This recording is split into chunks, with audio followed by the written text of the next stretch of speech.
Well, good afternoon. We are live and direct today with Warren Haynes, the leader of Gov't Mule. I'm Joey Spehar. Real nice to be here with you. Gov't Mule are in town tonight for a show at Stage AE. They got a new record out. We're going to talk about all of that and probably more. But Warren, I'd love it if you could kick us off with a song. Absolutely.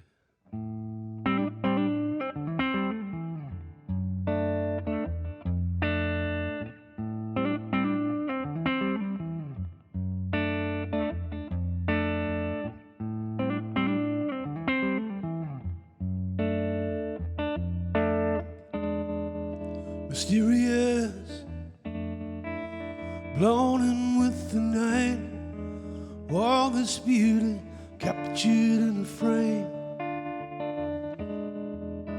visibly shaken, but never stirred, drives them insane. I see the way she plays her man, and I know I got to know her name. She's so beautifully broken, shaped by the wind, dangerous and twisted. Here I go again.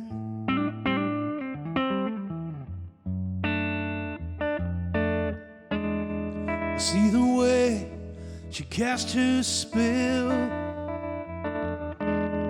it's like drowning in moonlight, discards them when she is done. They're lost in her twilight. I watch her move from star to star, and I wonder why it feels so right. She's so beautifully broken, you can barely see the flaw, especially from a distance, which is always how I fall. For the dangerous ones, the ones that never learn to let go. And why do I lie to myself, pretend that I can break her when she's already been so beautifully broken, shaped by the wind, dangerously twisted. Here I go again. Here I go again.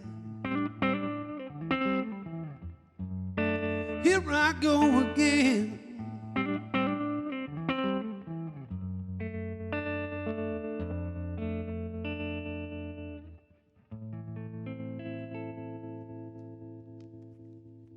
91.3 WYEP. We are live and direct this afternoon with legendary musician Warren Haynes. He is in town tonight with his band Gov't Mule. They're doing Dark Side of the Mule at Stage AE. And, if you've been meaning to see the Mule play some Pink Floyd, I think that you better act now because these guys are putting the project on the shelf for a bit. Warren's tuning up for the next song, but we got a lot of great stuff to come here this afternoon. And if you haven't heard their new album yet, Peace Like a River, you got to dive into that one because it is absolutely beautiful. We just heard the song Beautifully Broken, a classic. And how we feeling? Good. Good. So you're putting this Mule project on the shelf for a bit, right? Dark Side of the Mule started in 2008 when we played some Pink Floyd stuff for our Halloween show. We always do a thematic, weird Halloween show. And at the Orpheum Theater in Boston, we did about 90 minutes of Pink Floyd for the second set. And people flipped out over it and kept demanding that we do it again. So we did it a handful of other times, and we actually released the recording, which we weren't sure we were going to do. We had kind of retired it until this year. We realized it's the 50th anniversary of Dark Side of the Moon, so we decided to do it one more time and then retire it for good. Well, I'll never forget the first time that I saw you play a Pink Floyd song. It was Bonnaroo, 2004. My buddy Phil and I drove down from Pittsburgh to see The Dead, who you were playing with at the time. And, I mean, my God, what a musical experience that was.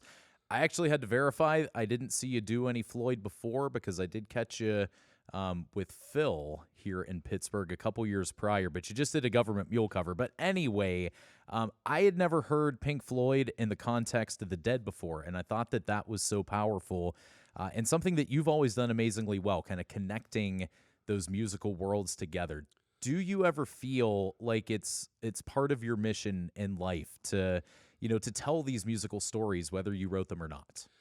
Yeah, I think that's part of it. I've always said that there's three main criteria for me to choose a cover. One would be if it was a song I always wanted to sing. One would be if it was a song I wish I had written. And one would be if I felt like we can put our own spin on it and do it in a way that makes sense that people are going to connect with. But also part of it is connecting the younger audience with where this all comes from. Mm-hmm. So when we do covers, sometimes they're really obscure, and the fans have to go dive in and figure out what it is and listen to the original version for the first time or something, There's a lot of young fans out there now, like 14-year-olds, that are coming to Mule shows that are just discovering Gov't Mule for the first time, but they're also just discovering Led Zeppelin and Jimi Hendrix for the first time, and it's blowing their heads off, Yeah, I mean, I personally didn't really discover Floyd or The Dead or any of that kind of classic stuff that you don't hear on the radio until I was in high school in the 90s. But you must have been, what, a kid or a teen when Dark Side came out? I think I was, if maybe a teenager or younger. I grew up in Asheville, North Carolina, and a bass player that I knew had Dark Side of the Moon and played it for me. Was that 73? When did 73? Yeah. Yeah. So I was 13. Okay. And totally flipped out. Yeah. And now when I hear that music now, like we've heard that stuff so much, but I went back recently and listened to some of it to kind of get a refresher. And, it's even better now than it was then. I think so, too. And I remember hearing Dark Side for the first time, probably 25 years ago and thinking like, wow, this is really dealing with modern themes. And that record was already 25 years old at the time. So, I feel if you, switch around a couple of lyrics, insert a line about TikTok, it could be made today. So, what about Dark Side or some of these other classic albums make it feel timeless for you? Well, the way they're recorded, as far as sonically, there's no date stamped on it. It could be recorded at any era because it's recorded in a really organic, timeless way. They're not chasing the trends of the moment. And then lyrically and musically, all the influences that they choose are timeless influences. And starting with the lyrics, my problem with a lot of music that I grew up with, some of it doesn't hold up lyrically, but the Floyd stuff is even more valid, and it's just because those lyrics are so amazingly written, and it's because they take the music so seriously. It's not chasing some trendy moment where you're trying to. No offense, get on the radio. Sure. They were never trying to get on the radio. they did because they were so good. Yeah, 50 years later, still on the radio yeah. all the time. So what about your son? Is he interested in all of this, or? Yeah, he's playing drums. He's 11, about to turn 12, and he's been playing drums in School of Rock. And he has a beautiful singing voice, but he's a little shy about singing in public at the moment. But he's got a really cool natural talent. I don't know if he'll choose to go that direction. I don't want to pressure him, but he really loves music. Good. And if he loves music, he's growing up in the right household for it. We are live and direct this afternoon with Warren Haynes. He's in town with his band Gov't Mule for a show at Stage AE tonight. They'll be playing some Floyd, they'll be playing some Mule, and who knows what else. And they've got a new record out called Peace Like a River. We're going to talk about that, but Warren, I would absolutely love if you play a couple more songs for us. Well, speaking of the new record, I'll do something from Peace Like a River. I can't do many of those songs by myself, but this one I think I can. This song called Gone Too Long that I dedicated to David Crosby. It's not about him, obviously, but it's influenced by him, and he passed before we finished our record. So.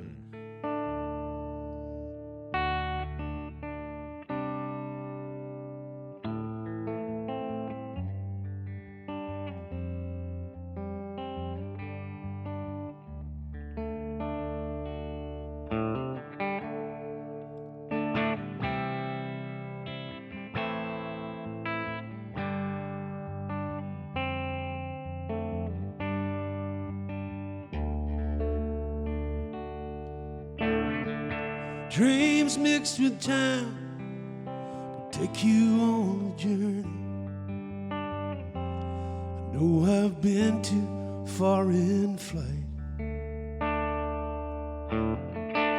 stirring some pain, some no remedies. The days turn into nights, gone too long.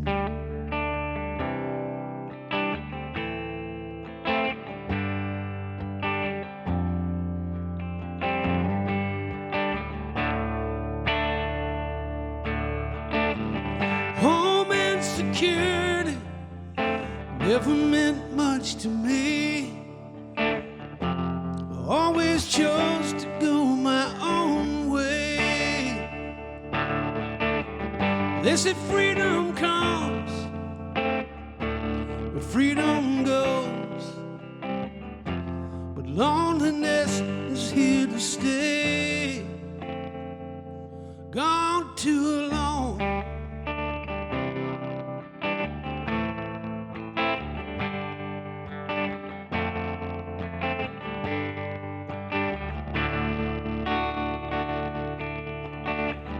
Never thought I'd see the world through somebody else's eyes. Finally I could see where I've been. Too many nights without a friend. Hands of time are pushing me along. Growing tired of resisting. Dreaming now still takes me on a journey. I'm closer to the shore, but I'm still drifting. There's a light shining on an open door, in a heart that's warm and true, chasing my shadow has never let me down, long as it leads me back to you. Gone too long.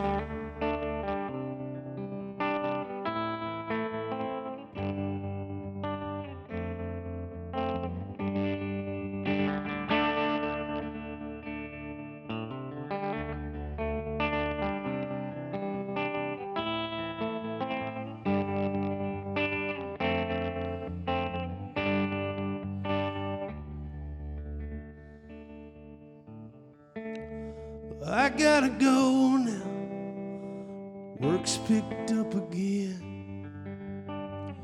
God knows I'm dying to play.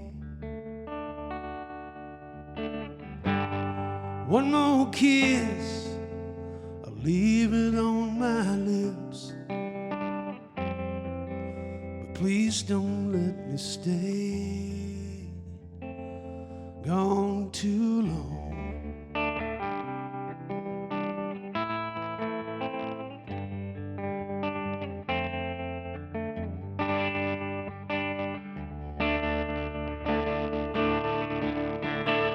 One more kiss, I'll leave it on my lips. But please don't let me stay gone too long.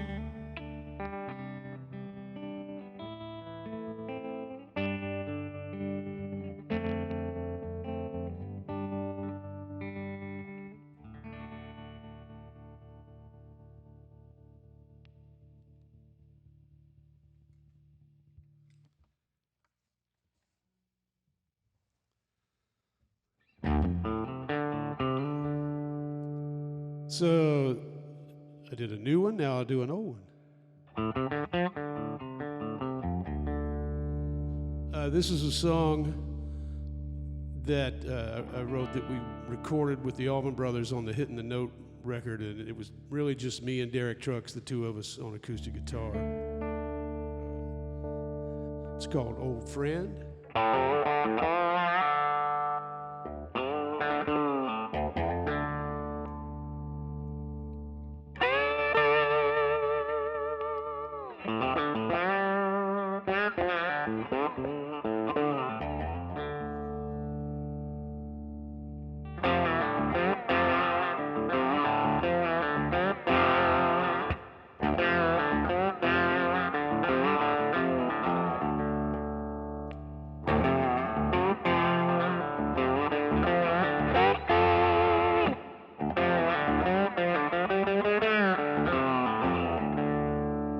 Say hard times, just an old friend, just an old friend to me. I said hard times, just an old friend, just an old friend to me. Tell me now, old friend, when you gonna let me be? Can't you hear the cold wind? It's howling down, blowing my song. Don't you feel the cold wind howling down, blowing my song? Well, I ain't an old man, but you know my time ain't long. Gonna be a hard rain. Can't you hear it in the distance? Sounds so near. Gonna come a hard rain. Can't you hear it in the distance? Sounds so near. And people, when the rain comes, it's gonna wash us all away from here.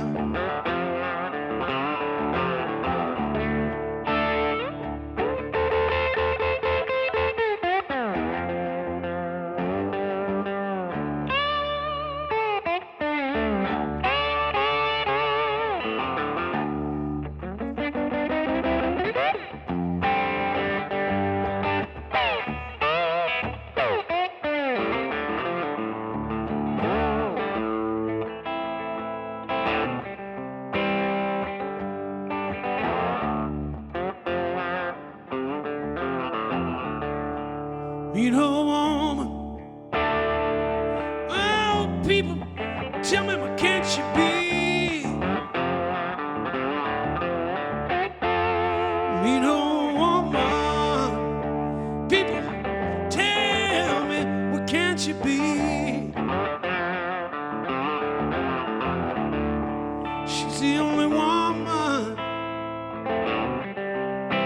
who ever meant a damn to me.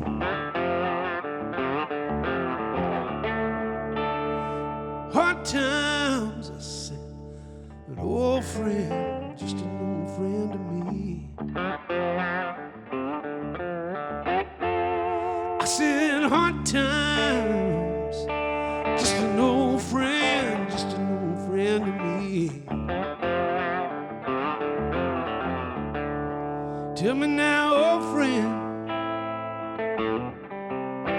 oh, when you gonna let me be?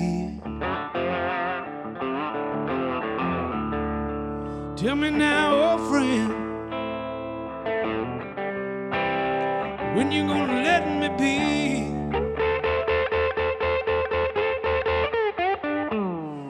Tell me, old friend, when you gonna let this poor man be?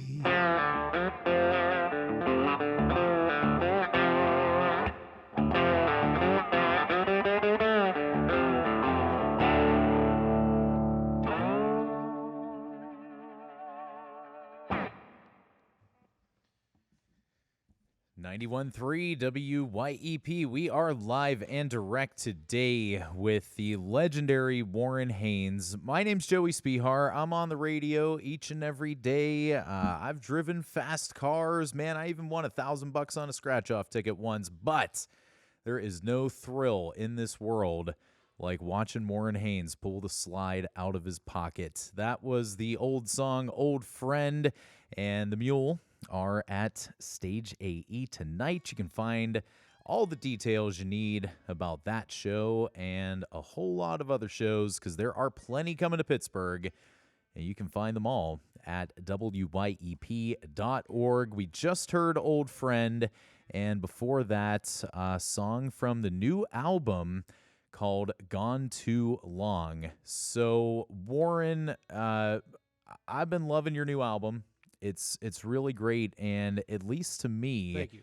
It feels a little different from some of the other records that you've made with your band. And I always love you guys in the way that you're able to, call out nonsense and hypocrisy in the world. But I'm loving the positivity that's on display on this new one, especially dealing with topics like loss. So can you talk about that a bit? Because it is different, right? Especially when you pair it with the Heavy Load Blues, the other album that you made at the exact same time. Yeah, we had so much material accumulated during the lockdown, and we had been talking about making a blues record, but I thought, well, we got to record all this new material, so maybe we can make two records if we find a place where we can set up two completely different setups. We set up a bunch of old, small vintage gear in this little room and played blues in that room. And we set up all our normal toys in the big room. And we would go in the morning or at noon and start working on Peace Like a River till about 9 p.m. And then we would move over to the little blues room and play blues the rest of the night. And it was a formula that worked during lockdown. We couldn't tour. We couldn't travel. We had just started to feel comfortable being around each other. So we just had a tiny little group of people. And making two records, I wouldn't normally recommend that, but under the circumstances, it was really great. And so we spent several weeks in the studio. We started out writing and rehearsing because we kind of felt like we just needed to get our sea legs back. It had been so long since we'd been on the road.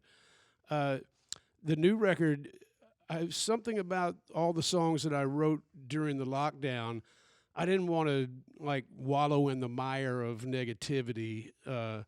I wanted the songs, or I actually didn't have much choice about the songs having some sort of COVID-centric themes, but I wanted to focus on relationships and moving forward and getting beyond this and what we learn from it and how we're going to make it in the future once this is all behind us, So a lot of the writing turned to that, and I'm really happy with the way the record came out, because if you listen to it now, you get little glimpses of, oh, this song must have been written during COVID, but it's not about that, and it doesn't dwell on it. It just kind of takes it into part of the equation. The production on it, I think, is so ambitious too. I mean, everything feels really beautifully dense on this album. I feel like if given a choice, you'd probably rather be on stage, but I think you do crush it in the studio. So when you go to make a record, is there a hard and fast plan? Do you know what you want it to sound like, or is it a let's start playing and see what happens kind of situation? Well, in the case of these two records, we knew that we wanted them to sound completely different from each other. We wanted Heavy Load Blues to sound like an old blues record made, 50 years ago. But Peace Like a River, we just wanted it to capture Gov't Mule where it is now and be much more sonically fresh, and I think we were able to accomplish both of those things. I co-produced with my friend John Paterno, who is a fantastic engineer, and the technical challenges all fell on him. Doing two records at the same time is a lot to ask of an engineer. It was a constant challenge, but it was amazing, and it was an amazing way to spend time being creative at a time that we weren't allowed to tour. Yeah, and a lot of great friends show up on this album. One of the ones that really stuck out to me was The River Only Flows One Way. And for people who haven't heard this yet, the song features a narrator more than a singer. Yeah, Billy Bob Thornton, who was an old friend, he kind of talk-singed or did spoken word in the verses, and then I sang in the chorus. But I knew it was the first time I had written a song where I knew that I wanted the verses to be spoken. And we recorded it with me doing it, and we actually included that version on the bonus deluxe edition. But I knew that I wanted a more special kind of narrator voice, and Billy has one of those voices that just kind of draws you into the picture. And it was perfect. He crushed it. Yeah, he really did. And speaking of guests and friends, like I said, there's so many on this new album. Billy Gibbons is on there, but I want to take you back a bit first. About 20 years and a month or so ago, summer of 2003, you walk out on the stage. We're going to talk about Bonnaroo again, but it was just you and an acoustic guitar. You sang a bunch of your favorite songs, and then when you played Soulshine, you introduced it. You said when you hear this voice, you're going to hear this voice for the rest of your life. And you were talking about a guy named Vusi Malesela. And you were right. I have not stopped listening to that since I heard it. So these days, I want to know, who are you loving? Who do you think that we need to hear for the rest of our lives? Well, there's a woman named Celise that sang on Just Across the River on our new record. And she's not only a great singer, but a fantastic guitar player as well. And I had done something with her. I had heard some videos and stuff and really was digging her voice and her playing.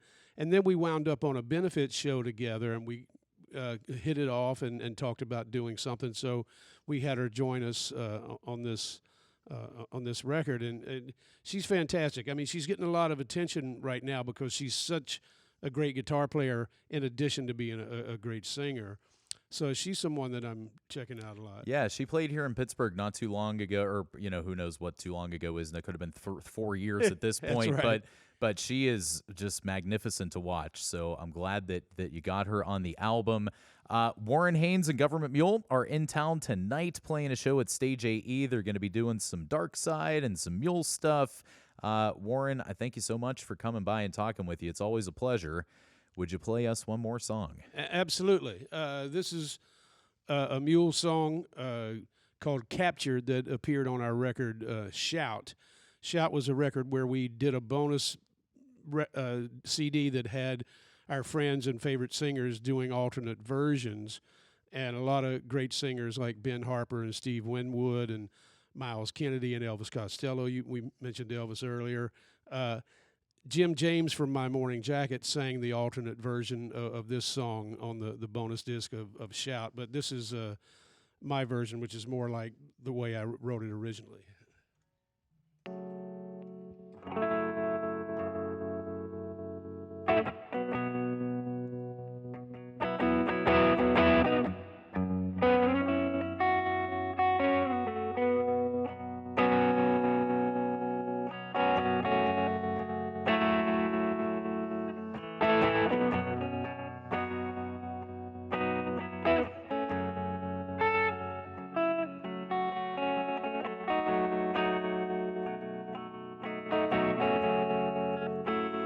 Wanted to be swept away. I thought I might lose myself.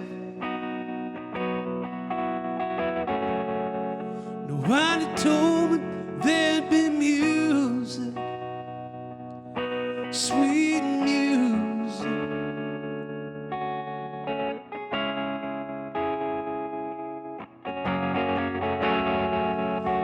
No, I got that sinking feeling.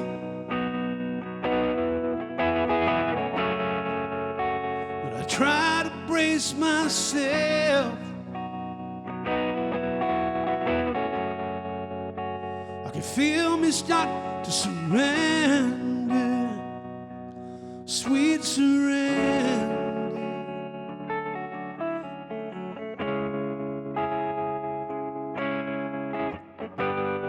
Everything I needed to remember,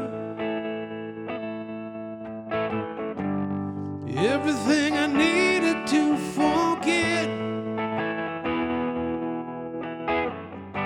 When I see a smile, I am a child, I'm captured.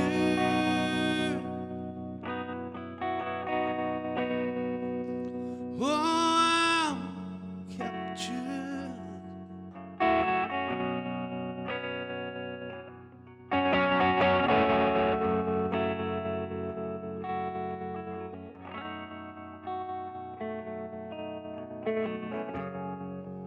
Never thought I could love someone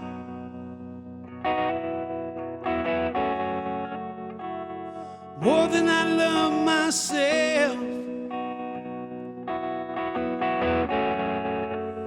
Nobody told me about forgiveness, sweet forgiveness. Oh.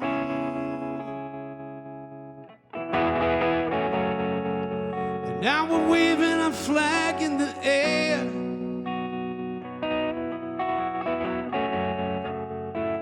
The one we sewed together. Planting our seeds in the ground, roots are growing.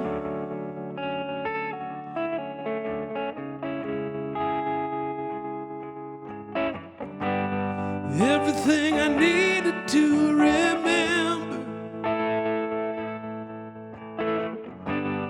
everything I needed to forget. When I see a smile, I am a child, I'm captured.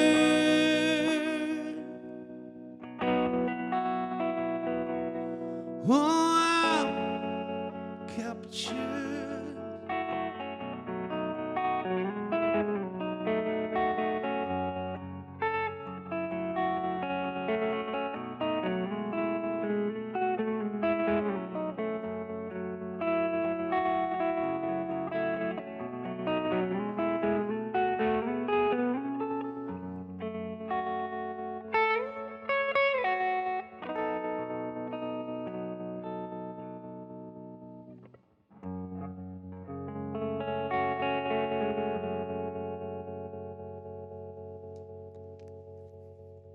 It's Warren Haynes, live and direct here on WYEP. Today, Peace Like a River is the new album, and The Dark Side of the Mule Show taking place tonight at Stage AE. Warren, Always a pleasure to talk with you, and I thank you for your generosity coming in today. My pleasure. Good to see you.